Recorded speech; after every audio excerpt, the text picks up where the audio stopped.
Студент Иван Гондонов в отсутствие идей любил плювать с балконов на головы людей.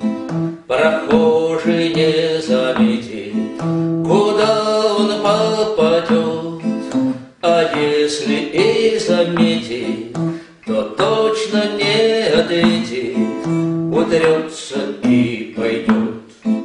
А ты стоишь спокоен, слюней набравши в рот, забыв, что ты не воин, а маленький урод. Вот годы пролетели, в балконах смысла нет, теперь для этой цели подходит интернет, и нас смелее нет.